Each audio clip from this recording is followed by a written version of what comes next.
Hi ನಮಸ್ಕಾರ. Speed news ವಿಶೇಷ ಕಾರ್ಯಕ್ರಮಕ್ಕೆ ಸ್ವಾಗತ. ನಾನು ಸುನಂದ ಅನ್ಸೂಯ.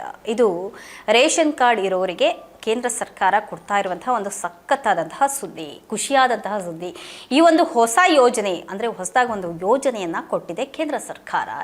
ಈ ಒಂದು ಹೊಸ ಯೋಜನೆ ಏನಿದೆ, ಈ ಯೋಜನೆಯನ್ನು ಅಫಿಷಿಯಲ್ ಆಗಿ 2026ರ ಸ್ವಾತಂತ್ರ್ಯ ದಿನಾಚರಣೆಯ ಒಂದು ದಿನ ಮುಂಚೆ ಅಂದರೆ ಮೊನ್ನೆ 14ನೇ ತಾರೀಕು ಈ ಒಂದು ಯೋಜನೆಯನ್ನು ಆರಂಭ ಮಾಡಲಾಯಿತು. ಈ ಯೋಜನೆ ಪ್ರಾರಂಭವಾದಂತಹ ಹಿನ್ನೆಲೆ ಇನ್ನು ಮುಂದೆ ಪ್ರಧಾನಮಂತ್ರಿ ಗರೀಬ್ ಕಲ್ಯಾಣ ಅನ್ನ ಯೋಜನೆ ಏನಿದೆ, ಈ ಒಂದು ಯೋಜನೆ ಅಡಿಯಲ್ಲಿ ಬರ್ತಾ ಇದ್ದಂತಹ ಆಹಾರ ಸಬ್ಸಿಡಿಗಳನ್ನು ಇನ್ನು ಮುಂದೆ ನೇರವಾಗಿ ಫಲಾನುಭವಿಗಳು ಯಾರಿರ್ತಾರೆ ಅವರ ಒಂದು ಅಕೌಂಟ್ಗೆ ಡಿಜಿಟಲ್ ಹಣದ ರೂಪದಲ್ಲಿ ಕೊಡಬೇಕು ಅಂತ ಹೇಳಿ ಸರ್ಕಾರ ನಿರ್ಧಾರ ಮಾಡಿದೆ. ಅಂದರೆ ರೇಷನನ್ನು ಡೈರೆಕ್ಟಾಗಿ ಕೊಡ್ತಾ ಇದ್ರು, ಆದರೆ ಅವರ ಒಂದು ಉದ್ದೇಶ ಈಗ ಏನಿದೆ, ಒಂದು ಹಣವನ್ನು ಹಾಕೋಣ, ಅವರ ಒಂದು ಅಕೌಂಟ್ಗೆ ಹಣವನ್ನು ಹಾಕೋಣ, ಆ ಹಣವನ್ನು ಅವರು ರೇಷನ್ ತೊಗೊಳೋಕ್ಕೆ ಯೂಸ್ ಮಾಡಿಕೊಳ್ಳಿ ಅನ್ನುವಂತಹ ಒಂದು ತೀರ್ಮಾನ ಸರ್ಕಾರದ್ದು.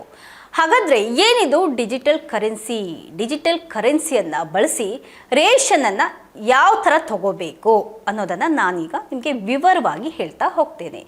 ಇದೊಂದು ಹೊಸ ತಂತ್ರಜ್ಞಾನ ಆಧಾರಿತ ಪಡಿತರ ವಿತರಣಾ ವ್ಯವಸ್ಥೆ, ಅಂದರೆ ರೇಷನನ್ನು ವಿತರಣೆ ಮಾಡುವಂತಹ ವ್ಯವಸ್ಥೆ. ಇದನ್ನು ಮೊದಲು ಜಾರಿಗೆ ತಂದಂತಹ ಒಂದು ಕೇಂದ್ರಾಡಳಿತ ಪ್ರದೇಶ ಅಂದರೆ ಅದು ಚಂಡೀಗಢ.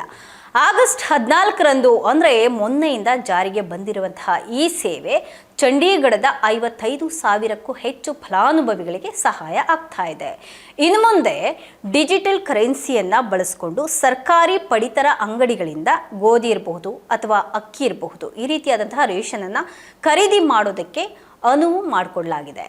ಹೊಸ ವ್ಯವಸ್ಥೆಯನ್ನು ಜಾರಿಗೆ ತಂದಿರುವಂತಹ ಹಿನ್ನೆಲೆ ಕೇಂದ್ರಾಡಳಿತ ಪ್ರದೇಶದಾದ್ಯಂತ 542 ರೇಷನ್ ಅಂಗಡಿಗಳನ್ನು ಈ ಒಂದು ಡಿಜಿಟಲ್ ವ್ಯವಸ್ಥೆಗೆ ಕನೆಕ್ಟ್ ಮಾಡಲಾಗಿದೆ. ಅಂದರೆ ಆ ಒಂದು ಆ್ಯಪ್ ಮೂಲಕ ನೀವು ತೊಗೋಬೋದಾಗುತ್ತೆ. ನಿಮಗೆ ಡೈರೆಕ್ಟ್ ಹಣ ಬರುತ್ತೆ ಅಕೌಂಟಿಗೆ. ಆ ಹಣವನ್ನು ಅದೇ ರೇಷನ್ ಅಂಗಡಿ ಯಾವುದು ಒಂದು ಕನೆಕ್ಟ್ ಆಗಿರ್ತವೆ ರೇಷನ್ ಅಂಗಡಿಗಳು, ಆ ರೇಷನ್ ಅಂಗಡಿಗೆ ಹೋಗಿಬಿಟ್ಟು ನೀವು ಹಣವನ್ನು ಕೊಟ್ಟು ನಿಮ್ಗೆ ಎಷ್ಟು ಬೇಕೋ ಅಷ್ಟು ರೇಷನನ್ನು ತಗೋಬೋದಾಗಿರುತ್ತೆ. ಈ ಒಂದು ಹೊಸ ವ್ಯವಸ್ಥೆ ಅಡಿಯಲ್ಲಿ ಸರ್ಕಾರ ಏನು ನಿಗದಿ ಮಾಡಿದೆ, ಆ ಒಂದು ಆಹಾರ ಸಬ್ಸಿಡಿ ಹಣವನ್ನು ನೇರವಾಗಿ ಪ್ರತಿಯೊಬ್ಬ ಫಲಾನುಭವಿಯ ಡಿಜಿಟಲ್ ವ್ಯಾಲೆಟ್ಗೆ ಟ್ರಾನ್ಸ್ಫರ್ ಡೈರೆಕ್ಟ್ ಮಾಡ್ತಾರೆ. ಇದಾದ ಮೇಲೆ ಫಲಾನುಭವಿಗಳು ಯಾವುದೇ ಸರ್ಕಾರಿ ಪಡಿತರ ಅಂಗಡಿಯಲ್ಲಿ QR ಕೋಡನ್ನು ಸ್ಕ್ಯಾನ್ ಮಾಡೋ ಮೂಲಕ ಸುಲಭವಾಗಿ ಪೇಮೆಂಟ್ ಮಾಡೋದಿರ್ಬೋದು, ಅಥವಾ ಪೇಮೆಂಟ್ ಆದಮೇಲೆ ಫಲಾನುಭವಿಗಳು ತಮ್ಮ ಹಣವನ್ನು ಪಡ್ಕೊಳ್ಳೋದಕ್ಕೂ ಕೂಡ ಸಾಧ್ಯ ಆಗುತ್ತೆ. ಇದು ಹಣವನ್ನು ತೆಗೆದುಕೊಂಡು ಹೋಗುವಂತಹ ಅಥವಾ ಪಾವತಿ ಮಾಡುವ ಸಲುವಾಗಿ ಒಂದು ಉದ್ದುದ್ದ ಸಾಲಿನಲ್ಲಿ ನಿಂತ್ಕೊಂಡು ನೀವು ಕ್ಯೂನಲ್ಲಿ ನಿಂತ್ಕೊಂಡು ತೊಂದರೆಯನ್ನು ಅನುಭವಿಸೋದನ್ನು ತಪ್ಪಿಸುತ್ತೆ. ಇದು ಕೂಡ ಈ ಒಂದು ಹಣದಿಂದ ರೇಷನ್ ಅಷ್ಟೇ ಖರೀದಿ ಮಾಡಬೇಕಾಗಿರುತ್ತೆ. ಅಂದರೆ ಅದರಲ್ಲೆಲ್ಲ ಕೂಡ ವ್ಯವಸ್ಥೆ ಮಾಡಿದ್ದಾರೆ, ಏನು ಬೇಕೋ ಎಲ್ಲ ಕೂಡ ಆ ಒಂದು ಆ್ಯಪಲ್ಲಿ ಡಿಜಿಟಲ್ ವ್ಯವಸ್ಥೆ ಮಾಡಿದೆ ಸರ್ಕಾರ. ನೀವು ಈ ಹಣವನ್ನು ಯಾವುದೇ ಬೇರೆ ಒಂದು ಉದ್ದೇಶಕ್ಕೆ ಬಳಸೋ ಹಾಗೆ ಇಲ್ಲ. ಅಂದರೆ ಅದರಲ್ಲಿ ಆ ರೀತಿಯಾಗಿ ಒಂದು ವಿಶಿಷ್ಟವಾದಂತಹ ಆ್ಯಪನ್ನೇ ಅವರು ಕ್ರಿಯೇಟ್ ಮಾಡಿದ್ದಾರೆ. ಡಿಜಿಟಲ್ ವ್ಯಾಲೆಟ್ಗೆ ಬಂದಿರುವಂತಹ ಸಬ್ಸಿಡಿ ಹಣದಿಂದ ಆಹಾರ ಪದಾರ್ಥಗಳನ್ನು ಮಾತ್ರ ಖರೀದಿ ಮಾಡಬಹುದು. ಫಲಾನುಭವಿಗಳು ಈ ಹಣವನ್ನು ಬೇರೆ ಯಾವುದೇ ರೀತಿಯ ಒಂದು ವೈಯಕ್ತಿಕ ಅಥವಾ ಈ ಬೇರೆ ವಸ್ತುಗಳನ್ನು ಖರೀದಿ ಮಾಡೋದಕ್ಕಾಗಿ ಬಳಸೋದಕ್ಕೆ ಸಾಧ್ಯ ಆಗೋದಿಲ್ಲ. ನೀವು ಬಳಸ್ತೀವಿ ಅಂದರೂ ಅದು ಆಗೋದಿಲ್ಲ. ಸರ್ಕಾರಿ ಸಬ್ಸಿಡಿಗಳ ದುರುಪಯೋಗವನ್ನು ತಡೆಯುವಂತಹ ಜೊತೆಗೆ ಸರ್ಕಾರವು ಒದಗಿಸುವಂತಹ ಹಣಕಾಸಿನ ಸಹಾಯವನ್ನು ಉದ್ದೇಶಕ್ಕಾಗಿ ಏನು ಉದ್ದೇಶ ಕೊಟ್ಟಿದ್ದಾರೆ ಸರ್ಕಾರ, ಆ ಒಂದು ಉದ್ದೇಶಕ್ಕಾಗಿ ಮಾತ್ರ ಬಳಸೋದನ್ನು ಖಚಿತಪಡಿಸುವಂತಹ ಸಲುವಾಗಿ ಈ ಕ್ರಮವನ್ನು ಸರ್ಕಾರ ಜಾರಿಗೆ ತಂದಿದೆ. ವಾಲೆಟ್ನಲ್ಲಿರುವ ಹಣವನ್ನು ಬಳಸದೆ ಹೋದರೆ ಏನಾಗುತ್ತೆ ಗೊತ್ತಾ? ಅಕಸ್ಮಾತು ಸರ್ಕಾರ ನಿಮ್ಮ ವಾಲೆಟ್ಗೆ ಹಣವನ್ನು ಹಾಕಿರುತ್ತೆ, ಅಷ್ಟನ್ನು ಕೂಡ ನೀವು ಯೂಸ್ ಮಾಡೋದಿಲ್ಲ. ಅವಾಗ ಏನಾಗುತ್ತೆ ಗೊತ್ತಾ? ಈ ವ್ಯವಸ್ಥೆಗೆ ಒಂದು ಪ್ರಮುಖ ಸುರಕ್ಷತಾ ವೈಶಿಷ್ಟ್ಯವನ್ನು ಸೇರಿಸಿದ್ದಾರೆ.